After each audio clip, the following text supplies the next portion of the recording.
राधे राधे दोस्तों। क्या आप जानते हो कि कभी कभी भगवान हमारी पुकार सुनने के लिए चुपचाप बहुत प्रेम से स्वयं धरती पर उतर आते हैं और हमें पता भी नहीं चलता। जब ऐसा होने वाला होता है तो घर में, मन में और हमारे छोटे से दीपक की लौ में भी एक हल्की सी चमक उठ जाती है। जैसे कोई कान में धीरे से कह रहा हो, मैं आ रहा हूँ, मैं तुम्हारी आराधना सुन रहा हूँ। आज मैं आपको पौष मास की जो विष्णु कथा सुनाने जा रही हूँ, वह बिल्कुल ऐसी ही दिव्य कोमल सी कहानी है, जहाँ एक साधारण सी स्त्री के जीवन में उसकी भक्ति ने चमत्कार का दरवाज़ा खोल दिया। यह कथा उतनी ही पुण्य, इतनी ही पवित्र है जितनी सुबह की पहली धूप, और उतनी ही सच्ची जितनी भगवान विष्णु का पवित्र नाम। दोस्तों, हम पौष मास की यह पावन कथा शुरू करते हैं। जय श्री हरि। छोटे से शांत गांव में, जहां सुबह की हवा में हल्की सी ठंडक, सूरज की किरणें, सुनहरी हल्की चमक और पेड़ों पर बैठे पक्षियों की मीठी पुकार गांव को स्वर्ग जैसा बना रही थी, उस गांव का नाम था आनंदपुर। नाम तो आनंदपुर था, लेकिन उस गांव में रहने वाली एक स्त्री के जीवन में आनंद बहुत कम था। उस स्त्री का नाम था सुमन। सुमन बेहद सरल, शर्मीली और दयालु थी। उसकी आंखों में हमेशा एक हल्की सी थकान रहती थी, जैसे किसी ने उसके जीवन से रंग धीरे धीरे खींच लिए हों। सुमन का घर बहुत छोटा सा था। छोटा सा आंगन, दो मिट्टी के बर्तन, एक चूल्हा और टूटी हुई खाट, यही था उसका संसार। लेकिन दोस्तों, गरीबी ने सुमन के मन को कभी मैला नहीं होने दिया। उसका हृदय हमेशा भगवान विष्णु की भक्ति में डूबा रहता। सुमन के पति काफी समय से बीमार थे। कई वैद्यों को दिखाया, बहुत दुआई कराई, लेकिन बीमारी जैसे घर से बाहर जाने का नाम ही नहीं ले रही थी। घरेलू खर्च चलाना भी मुश्किल हो गया था।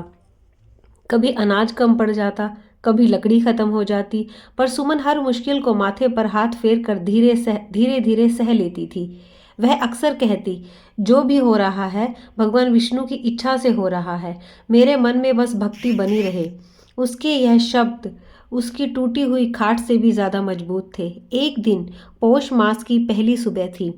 हल्की धूप पूरे गांव में फैल रही थी।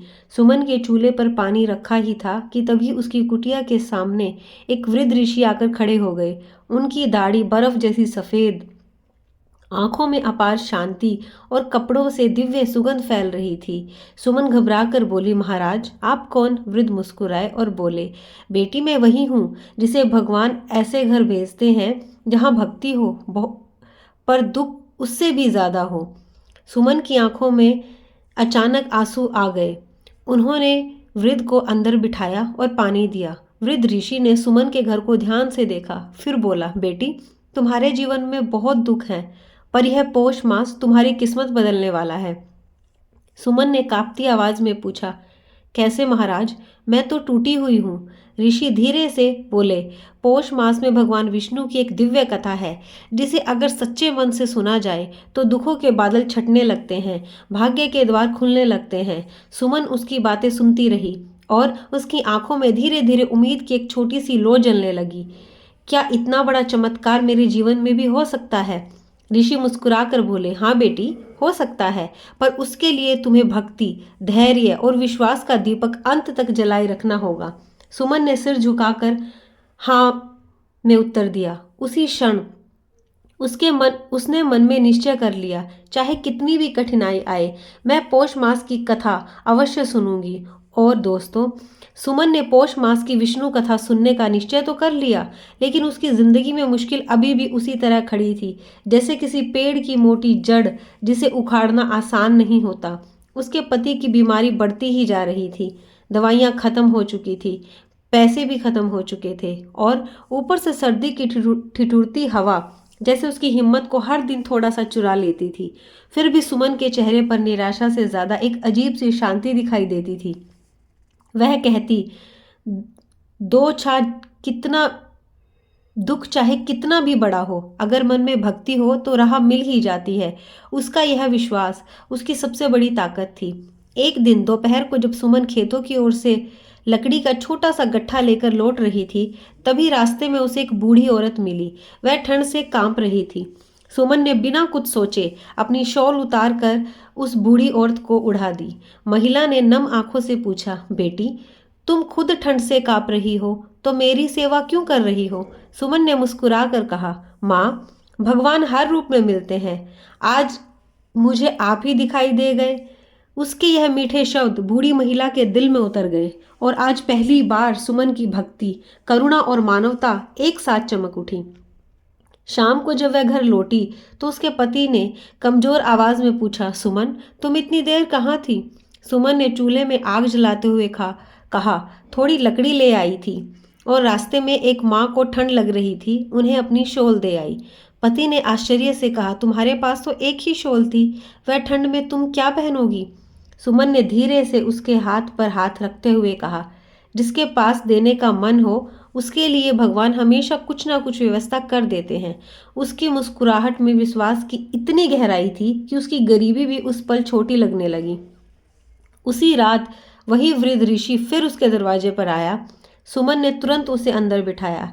ऋषि ने मुस्कुराते हुए कहा, बेटी, आज तुमने जो दया का काम किया है वह सीधा भगवान विष्णु तक पहुंचा है। याद रखो, पौष मास की कथा सुनने से पहले ईश्वर मन को परखते हैं। सुमन घबराई, क्या मेरी परीक्षा अभी शुरू हुई है महाराज? ऋषि धीरे से बोले, हाँ बेटी, पौष मास की कथा का फल बहुत बड़ा है और बड़े फल से पहले सहनशीलता की परीक्षा आती है। सुमन का गला भर आया। उसने पूछा, मैं यह परीक्षा पार तो कर जाऊंगी ना? ऋषि बोले, तुम करुणा वाली हो, भक्ति वाली हो और तुम्हारे मन में कोई छल नहीं। जिनका मन सच्चा हो, विष्णु भगवान की कृपा उन पर देर से ही सही पर बरसती जरूर है। इसके बाद ऋषि ने सुमन को पौष मास की कथा सुनने का सरल तरीका समझाया। सिर्फ 7 दिन तक तुम भक्ति, सत्य और धैर्य का दीपक जलाए रखना। कथा कथा समय तुम्हें प्रकाश देगी। सुमन ने तुरंत चरण छूकर कहा, महाराज, मैं टूट जाऊंगी पर भक्ति नहीं छोड़ूंगी। ऋषि ने खुश होकर आशीर्वाद दिया, तुम्हारे दुख अब धीरे धीरे अपना रूप बदलने वाले हैं। सुमन ने अपने आंचल से आंसू पोंछे और पहली बार उसके दिल की तहों में एक हल्की सी उम्मीद चमकी, जैसे अंधेरे कमरे में दीपक की एक छोटी सी लो जल उठी हो। सुमन ने जैसे ही ऋषि के बताए नियमों के अनुसार पहली बार दीपक जलाया, उसी क्षण कथा का द्वार खुलने लगा और वह समय को भगवान के लोक में खड़ा महसूस करने लगी। उस दिव्य लोक में नीला आकाश दुगना उजाला था, जैसे समुद्र की गहराई उसमें झिलमिला रही हो। सोनल रंग की किरणें हर ओर बह रही हो, वेदों की ध्वनि हवा में हल्की सी मिठास घोल रही हो। वहीं पर स्थित भगवान विष्णु का दिव्य सिंहासन, चतुर्भुज, शांत मुस्कान, कमल समान नेत्र, जिनको देखकर कोई भी जीव अपने दुख भूल जाए। इसी समय देवताओं की एक विशाल सभा लगी हुई थी। देवगण एक एक करके आए और सभी के चेहरे पर चिंता की रेखाएं थी। इंद्र बोले, प्रभु, पृथ्वी पर दुख बहुत बढ़ गया है। कई घरों में संकट है, कई परिवारों में कलह है और कई भक्तों की प्रार्थनाएं दुख के कारण टूटने लगी हैं। अग्निदेव ने कहा, प्रभु, मनुष्य निराश हो रहे हैं मैं और जीवन में बोझ बढ़ रहा है, उन्हें कोई मार्गदर्शन चाहिए। वायुदेव ने कहा, पृथ्वी की पीड़ा आकाश तक पहुंच गई है प्रभु। देवताओं की इस व्यथा को सुनकर भगवान विष्णु ने अपनी शांत आंखें खोली। उनकी आंखों में करुणा का प्रकाश था, जैसे वे हर जीव के हृदय को पढ़ सकते हो। भगवान विष्णु ने धीरे से कहा, जब मनुष्य का मन टूटने लगता है, मैं समय उसके पास कथा के रूप में पहुंच जाता हूँ। कथा ही वह दवा है जो दुखों के घाव को भर देती है। देव, सभा शांत हो गई। हर देव उनके शब्दों को ग्रहण कर रहा था, जैसे वह वचन आत्मा की प्यास बुझा रहे हों। फिर भगवान बोले, पौष मास में मेरी एक दिव्य कथा है। जो भी भक्त इसे सच्चे मन से सुनेगा, उसके जीवन से दुख हटने लगेंगे, संकट घुलने लगेंगे और उसका मन पुण्य आशा से भर जाएगा। देव झुक कर बोले, प्रभु, कृपा करके यह कथा पृथ्वी तक पहुंचाइए। भगवान विष्णु मुस्कुराए, एक बहुत ही शांत, बहुत ही मधुर मुस्कान। कथा तो पहले से है, बस सुनने वाला सच्चा भक्त चाहिए। और ठीक उसी समय उनकी दृष्टि धरती पर खड़ी एक स्त्री पर पड़ी। विष्णु भगवान बोले, यह स्त्री दुख में है पर इसका मन नहीं टूटा। इसकी करुणा, धैर्य और भक्ति इसे कथा तक ले जाएगी जो इसके जीवन को बदल देगी। सुमन उस समय अपने घर से दीपक की लौ को ताक रही थी, पर उसे क्या पता था कि वह स्वर्गलोक में देवताओं की चर्चा में शामिल है। देवसभा में ब्रह्मदेव बोले, प्रभु, क्या यह कथा सुमन के जीवन में परिवर्तन लाएगी? विष्णु जी ने उत्तर दिया, हाँ ब्रह्मदेव, क्योंकि सुमन में वह गुण है जो हर कथा को फलित करता है। सच्चा विश्वास, भक्ति का वही दीपक इसको दुखों से मुक्ति दिलाएगा। इस वचन के साथ ही पूरी देव सभा में एक पवित्र प्रकाश भर गया। वेदों की ध्वनि गूंज उठी और कथा का प्रथम अध्याय पूर्ण हुआ। उधर धरती पर सुमन ने देखा कि दीपक की लौ जैसे जैसे ऊंची उठने लगी, सुमन को महसूस हुआ कि यह कोई साधारण लौ नहीं है, मानो भगवान विष्णु उसके मन में छिपे अंधकार को प्रकाश देने आए हों। धीरे धीरे उसके आसपास की हवा भी शांत हो गई। कुटिया के भीतर ऐसा सन्नाटा छा गया जैसे दुनिया ठहर गई हो। सुमन ने आंचल संभाल कर दीपक के पास बैठते हुए कहा, हे प्रभु, अगर आप सच में मेरी पुकार सुन रहे हैं तो मुझे अपनी कथा सुनाइए। और भक्तों, जैसे ही उसके यह शब्द पूरे हुए, कथा का पहला दृश्य उसके मन के भीतर उभरने लगा, एकदम साफ साफ, एकदम दिव्य रूप में, जैसे कोई स्वप्न नहीं बल्कि साक्षात दर्शन हो। उसी क्षण एक मधुर करुणा भरी आवाज उसके मन में गूंजी, सुमन, सबसे पहले सुनो उस राजा की कथा जो धर्म प्रिय था पर कठिनाइयों से घिर गया था। और इसी दिव्य संकेत से पहली कथा शुरू होती है। राजा हर दिन चिंतित रहता, पर एक दिन उसे स्वप्न में एक दिव्य आवाज सुनाई दी, राजन, पौष मास की कथा सुनो, तुम्हारे मार्ग समय साफ हो जाएंगे। राजा ने विश्वास किया, कथा सुनी और धीरे धीरे उसके राज्य की स्थिति सुधरने लगी। खजाना भरने लगा, शत्रु पीछे हटने लगे और प्रजा में प्रसन्नता फैल गई। देवताओं की सभा में कहीं विष्णु की बात अब धरती पर फलित होने लगी। कथा सुनने वाला अकेला नहीं रहता।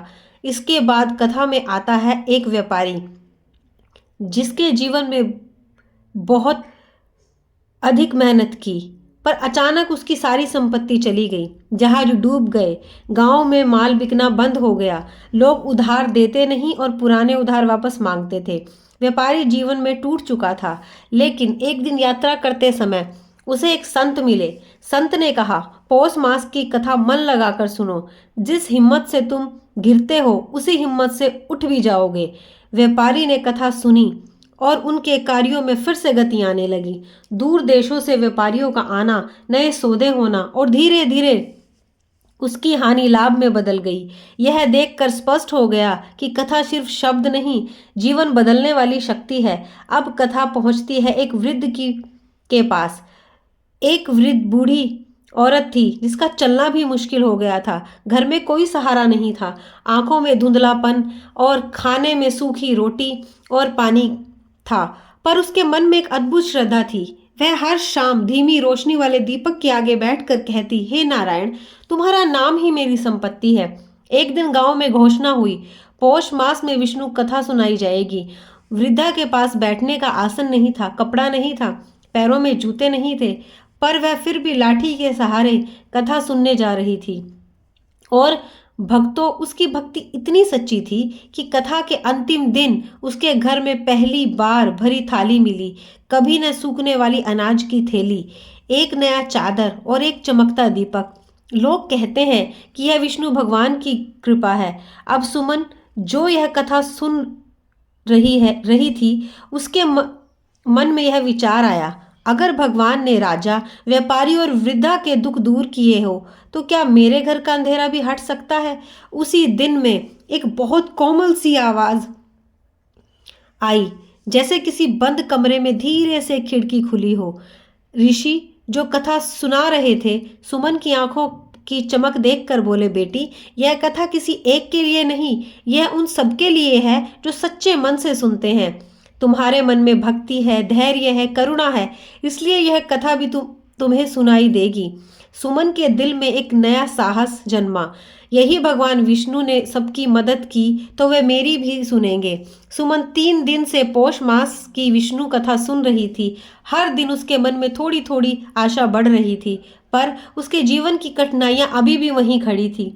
उसके पति की बीमारी अब पहले से ज्यादा बढ़ चुकी थी। रात में उनका तेज बुखार छट गया और सुमन जाग जाग कर उनके सर पर पानी रखती रहती। आंगन में रखा अनाज भी लगभग खत्म हो गया था। घर में जलाने को लकड़ी नहीं थी और सर्दी की रातें बहुत कठोर होती जा रही थी। एक सुबह जब सुमन चूल्हा जलाने के लिए सूखे पत्ते बटोर रही थी, तो अचानक उसे लगा कि उसका दिल कुछ भारी सा है, जैसे कोई बड़ी बात उसके जीवन की ओर बढ़ रही हो। दोपहर होते ही उसके पति की सांसें और भी कमजोर होने लगी। सुमन ने उनका हाथ पकड़ा और रोती हुई बोली, कृपया हिम्मत मत हारिए, मैं भगवान से आपकी रक्षा की प्रार्थना कर रही हूँ। पर हालात हर पल बिगड़ते जा रहे थे। शाम तक गांव के 2-3 लोग देखने आए और बोले, सुमन बहुत कोशिश कर ली, शायद अब कुछ नहीं हो सकता। यह शब्द सुनकर सुमन का दिल अंदर से टूट गया। उसके चेहरे पर आंसू आ गए। बस एक गहरी चुप्पी उतर आई। उसने ऊपर आसमान की ओर देखा और बहुत धीमे स्वर से कहा, हे विष्णु भगवान, अगर मेरी भक्ति सच्ची है तो मेरे पति की रक्षा कीजिए। वह रात सुमन के जीवन की सबसे लंबी रात थी। चूल्हा बुझा हुआ था, आंगन ठंड से जमा हुआ और कुटिया की दीवारों पर अंधेरा जैसे छाया बनकर बैठ गया था। लेकिन उस अंधेरे के बीच सुमन ने एक छोटा सा दीपक जलाया। दीपक की लो बहुत छोटी थी, पर उसमें सुमन का विश्वास बहुत अडिग था। उसने दीपक के सामने बैठकर धीमी आवाज में कहा, हे प्रभु, आपकी कथा सुन रही हूँ, कृपया मुझे छोड़ मत दीजिएगा। उसकी आंखों से आंसू टपक रहे थे, पर उसके होठों पर भगवान का नाम था। और ठीक उसी समय जब रात शांत हुई, जब हवा भी रुक गई, उसी क्षण कुटिया में अचानक हल्की सी दिव्य सुगंध फैलने लगी। पहले सुमन को लगा कि शायद भ्रम है, पर धीरे धीरे पूरे कमरे में एक गर्माहट उतर आई, जैसे किसी ने उसके दुखते मन पर हथेली रख दी हो। सुमन ने आश्चर्य से देखा, दीपक की छोटी लौ पहले से कहीं ज्यादा तेज हो गई थी। ऐसा लग रहा था जैसे कोई अदृश्य शक्ति उसे सहला रही हो। इसी दिव्य क्षण में सुमन ने महसूस किया कि उसके पति की सांसें अब थोड़ा स्थिर हो गई हैं। उनका चेहरा पहले से शांत, उनकी धड़कनें नियमित। सुमन के हृदय में भावना का सागर उमड़ पड़ा। उसने हाथ जोड़कर कहा, हे नारायण, क्या यह आपकी कृपा है? दीपक की लो एक क्षण के लिए ऐसी चमकी जैसे कह रही थी, अगली सुबह लोग देखकर चकित रह जाएंगे। सुमन के पति की हालत पहले से कहीं बेहतर थी। गांव की एक वृद्धा ने कहा, बेटी, यह कोई साधारण बात नहीं है, यह तो भगवान विष्णु की कृपा है। सुमन ने आंसू पोंछते हुए कहा, हाँ माँ, मैंने कल रात भगवान को बहुत पुकारा। वृद्धा मुस्कुराई, और भगवान कभी भी उस पुकार को अनसुना नहीं करते जो सच्चे मन से निकले। अब सुमन के मन में एक नया विश्वास जाग उठा। विष्णु कथा सच में चमत्कारी रहती है और मेरी परीक्षा का समय धीरे धीरे समाप्त होने वाला है। सुमन ने 5 दिन तक पूरी श्रद्धा से विष्णु कथा सुनी। दुख उसके जीवन के हर कोने में थे, लेकिन उसके मन में विश्वास का दीपक जलता रहा। धीमा था पर बुझा नहीं। अब छठे दिन की कथा सुमन के जीवन को हमेशा के लिए बदलने वाली थी। उस सुबह आसमान बिल्कुल साफ था। सर्दी की हल्की किरणें कुटिया की मिट्टी पर गिर रही थी, पर सुमन के मन में एक अजीब सी बेचैनी थी, जैसे आज कुछ बहुत बड़ा होने वाला है। उसके पति अब पहले से बेहतर थे, पूरी तरह ठीक नहीं थे, फिर भी सुमन के चेहरे पर हल्की सी आशा की चमक थी, जैसे उसकी आत्मा कह रही हो, आज भगवान मुझे सुनेंगे जरूर। जब सूर्य ढलने लगा, सुमन दीपक लेकर कुटिया के बाहर आई। वह दीपक आज पहले से ज्यादा तेज जल रहा था, जैसे किसी दिव्य शक्ति ने समय उसे स्पर्श किया हो। सुमन ने दीपक को चौखट पर रख दिया और हाथ जोड़कर बोली, नारायण, अगर मेरी भक्ति सच्ची है तो आज मुझे अपना दर्शन दीजिए, मुझे शक्ति दीजिए, मुझे राह दिखाइए। उनकी आवाज में थकान भी थी, आंसू भी थे और एक अनकही पुकार भी थी। और ठीक उसी क्षण हवा अचानक स्थिर हो गई। दीपक की लो एकदम सीधी उठी और सुनहरी हो गई, इतनी चमकीली कि सुमन ने अपनी पलकों को झुका लिया। धीरे धीरे पूरी कुटिया में पवित्र प्रकाश फैलने लगा। दीवारें, मिट्टी, आंगन सब सुनहरे रंग में नहाने लगे। सुमन का दिल धड़कने लगा, क्या यह भगवान है? उस पल कुटिया के अंदर एक दिव्य सुगंध फैल गई, वही सुगंध जिसे उसने कल रात महसूस किया था, लेकिन आज वह पहले से 100 गुना गहरी थी। फिर उस प्रकाश से एक दिव्य स्वर गूंजा, सुमन। सुमन का शरीर बात सुनकर कांप गया। उसने धीरे धीरे आंखें खोली और जैसे ही नजरें ऊपर उठाई, उसके सामने कोई साधारण रूप नहीं, बल्कि स्वयं भगवान विष्णु ही दिव्य आभा में खड़े थे। 4 भुजाएं, कमल समान आंखें, पीतांबर व्रत और उनके चरणों के पास एक हल्की सी नीली रोशनी लहरा रही थी। सुमन आंसुओं में ढह गई। वह उनके चरणों में गिर कर बोली, प्रभु क्या आप सच में मेरे घर आए हैं? भगवान विष्णु मुस्कुराए और बोले, सुमन, भक्ति का मार्ग कभी खाली नहीं जाता। तुमने कठिनाइयों के बावजूद मेरा नाम जपना नहीं छोड़ा, इसलिए मैं स्वयं तुम्हारी कथा पूर्ण करने आया हूँ। सुमन रो पड़ी, प्रभु मैं तो बहुत कमजोर हूँ। विष्णु बोले, तुम कमजोर नहीं, तुम वही शक्ति हो जिसे भक्ति ने जगाया है। तुम्हारा धैर्य, तुम्हारी करुणा और तुम्हारे आंसू तीनों ने स्वर्ग तक पहुंचकर मुझे बुलाया है। भगवान विष्णु ने अपना हाथ उठाया और जैसे ही उनकी करुणा की किरण सुमन के पति पर पड़ी, उनकी सांसें स्थिर हो गई, शरीर में नई शक्ति आने लगी और उनका चेहरा पहली बार पूरी तरह शांत दिखा। सुमन विस्मित होकर बोली, प्रभु यह कैसे संभव हुआ? विष्णु बोले, जिस घर में भक्ति हो वहां रोग नहीं टिकता। तुम्हारे घर में भक्ति की लोग कभी नहीं बुझी, इसलिए आज मैं समय आया हूँ। धीरे धीरे कुटिया की टूटी दीवारों पर सुनहरी रोशनी फैलने लगी। आंगन की मिट्टी में हरी कपोले उग गई। सुमन का घर एक पल में पूरी तरह बदल गया, जैसे दुख ने अपना साया उठा लिया हो। विष्णु बोले, सुमन, अब तुम्हारे जीवन में दुख का स्थान कभी नहीं आएगा। तुम्हारे घर में सुख, शांति और समृद्धि सदैव बनी रहेगी। सुमन हाथ जोड़कर बोली, प्रभु आपने मेरी पुकार सुन ली। भगवान की मुस्कान और भी कोमल हो गई। भक्ति से निकली पुकार कभी अनसुनी नहीं जाती और धीरे धीरे प्रकाश कम होने लगा। भगवान विष्णु का स्वर धीमा होता गया। अब तुम्हारी कथा का अंतिम फल तुम्हारे घर में आने ही वाला है। प्रकाश मिट गया, पर सुमन के मन में एक अमर दीपक जल गया। अगली सुबह जब सूरज की हल्की सी किरण सुमन की कुटिया में दाखिल हुई तो सब कुछ वैसा नहीं था जैसा कल था। हवा में एक अलग सी मिठास थी। आंगन में उग आई हरी कपोले आज और भी चमक रही थी और सुमन के पति पहली बार पूरी तरह बैठकर मुस्कुरा रहे थे। सुमन की आंखें भर आई, प्रभु आपका धन्यवाद। धीरे धीरे पूरा गांव सुमन की कुटिया के बाहर इकट्ठा होने लगा। लोग आश्चर्य में थे। यह वही घर है जहां हमेशा अंधेरा रहता था। क्या सच में चमत्कार हुआ है? क्या भगवान विष्णु समय आए थे? सुमन ने सबको प्यार से बिठाया और पूरी रात की घटना धीरे धीरे सुनाना शुरू किया। उस दिव्य सुगंध के बारे में, उस सुनहरी रोशनी के बारे में और उस क्षण के बारे में जब भगवान विष्णु ने उसके घर की चौखट पर पार की थी। लोग सुनते सुनते मंत्रमुग्ध हो गए। कई स्त्रियों की आंखों में आंसू आ गए, कई पुरुषों ने हाथ जोड़ लिए। एक वृद्ध स्त्री बोली, बेटी तुम्हारी भक्ति ने भगवान को आने पर मजबूर कर दिया। सुमन मुस्कुराई, माँ भगवान मेरे लिए नहीं मेरे विश्वास के लिए आए। उस दिन के बाद सुमन के घर में हर चीज बदलने लगी। जो कुटिया कभी टूटी फूटी थी अब उसमें एक अजब सी चमक रहने लगी थी। मिट्टी का चूल्हा अब हर रोज जलने लगा। अनाज की जो थैली हमेशा खाली हो जाती थी, अचानक उससे खुशबू आती, जैसे कोई अदृश्य हाथ उसे भरता जाता हो। उसके पति न सिर्फ स्वस्थ हुए बल्कि खेतों में काम करने लायक भी हो गए। उनकी आंखों में नई रोशनी लौट आई थी। सुमन के जीवन का दुख अब धीरे धीरे इतिहास बनता जा रहा था। कुछ दिनों बाद वही वृद्ध ऋषि दोबारा सुमन के घर आए। उनके चेहरे पर गहरी मुस्कान थी। सुमन ने चरण स्पर्श की और बोली, महाराज आपकी कृपा से मेरे जीवन के सारे दुख मिट गए हैं। ऋषि ने सिर हिलाया, नहीं बेटी, यह मेरी कृपा नहीं, यह तुम्हारी भक्ति का फल है। पौष मास की कथा उन पर ही अपना पूर्ण प्रभाव दिखाती है जिनका मन सच्चा और स्वच्छ हो। सुमन ने कहा, महाराज क्या मुझे कथा जारी रखनी चाहिए? ऋषि बोले, हाँ बेटी, अब यह कथा सिर्फ तुम्हारे लिए नहीं गांव के हर घर के लिए है।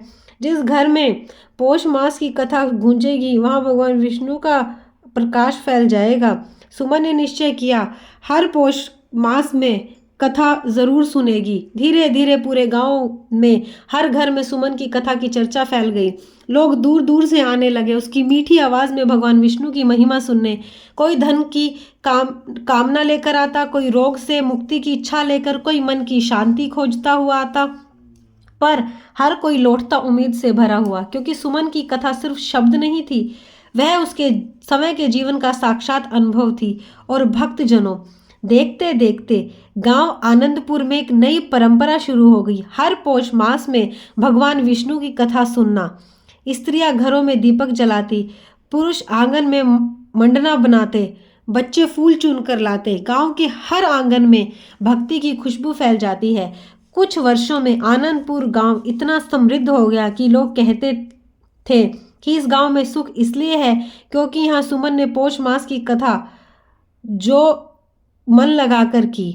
सुमन अब मुस्कुराती थी और धीरे से कहती, कथा सुनने वाली मैं नहीं, कथा सुनाने वाले भगवान विष्णु हैं। और दोस्तों, यह कथा यही संदेश देती है कि जब दुख बहुत गहरे लगे, जब रास्ता बंद हो और खुद को हारा हुआ महसूस करो, उसी क्षण भगवान अपना द्वार खोलते हैं। पौष मास की विष्णु कथा जीवन में आशा का सूर्य बनकर धीरे धीरे हर अंधेरा मिटा देती है। और भक्तों, यही थी पौष मास की अमर कथा जो सुमन को दुखों से निकालकर सुख और प्रकाश की तरफ ले गई। और याद रखिए, भगवान विष्णु की कृपा उन पर सबसे पहले बरसती है जो कठिनाइयों में भी भगवान का दीपक बुझने नहीं देते। आपके जीवन में भी सुख, शांति और समृद्धि हमेशा बनी रहे। इसी शुभ भावना के साथ कथा यहीं पूर्ण करते हैं। जय श्री हरि।